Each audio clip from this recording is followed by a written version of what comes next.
in the context of stimulus, but there have been massive layoffs at certain companies around the country, and these are huge companies, not your small business. We're talking about Disney personally laying off 32,000 employees at the in the parks division.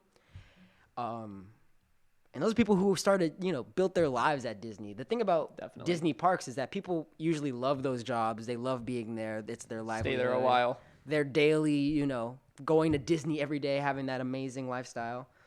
But also some other companies were American Airlines and United Airlines. Yeah. And the airline companies were crazy hit by this pandemic because, no one's vacationing, no one's traveling as much. Mm-hmm. So only essential travel to most of the world. Yeah, and not even like business travel, which is such a huge percentage of, traveling. Mm-hmm. So the AP News reported that U.S. air travel remains 70% lower than it was at this point last year, which is an insane number, like just 70%. And so they're just worried that not only that our, everyday travel businesses, your hotels, your small business that helps you find tickets to Disney cheaper. That's always a thing.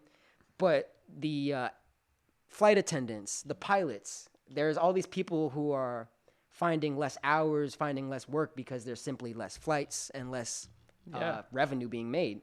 I have a buddy who's training to be a pilot, and they had to push off his whole training. Wow. He got into the program, massive. I'm not going to say it because I don't want to expose him or whatever, but massive airline. A gig to work to be a pilot, and I think it was 6 months from when, and he was my housemate in Los Angeles.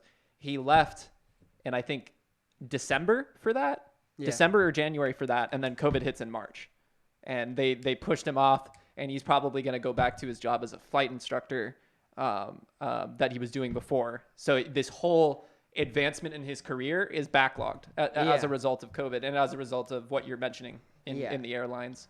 So people are saying that these airlines need direct help because they have been directly hit in a way that maybe your grocery store isn't directly affected by a pandemic in the way that the travel and hospitality service is.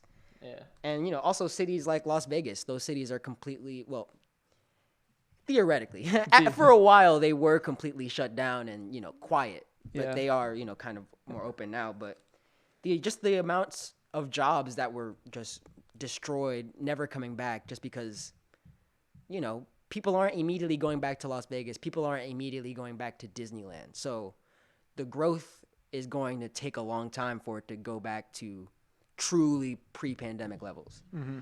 So United Airlines actually told leaders in the Trump administration that are working closely to get a stimulus bill passed. They told the Trump administration and Congress that if stimulus gets passed, then they could stop all of these layoffs and the furloughs, which is like a direct ask to the Congress. You could save people this week, next week, this month. Nah, but they gotta worry about the Supreme Court justice, bro. Yeah, and Hunter Biden in the they do have to worry about the Supreme Court though. You should not have brought that up right there. No, I'm just saying they're focused on other things. They're not going to help people because they think that they're going to get political wins here. Why would they help people when they could make an entire charade out of the Supreme Court nomination and make it this whole big thing, why sit as a Republican who, doesn't care? Yeah. Why do anything? And they're like, oh, if we do anything now, the economy might look better if Biden wins, and we can't let them look good. Dude, that's such dumb rationale. So dumb. What they should be doing is giving the money out a long time ago, so the people can actually, survive. and also, that if Biden do better wins, don't we want his economy to do well? Doesn't it help you too, Republicans, if Biden wins and his economy does well? I don't understand that. I don't understand the obstructionism and the damage. And I mean, the same could be said of Democrats and what happened with Trump. But I think that's kind of what I got from the debate.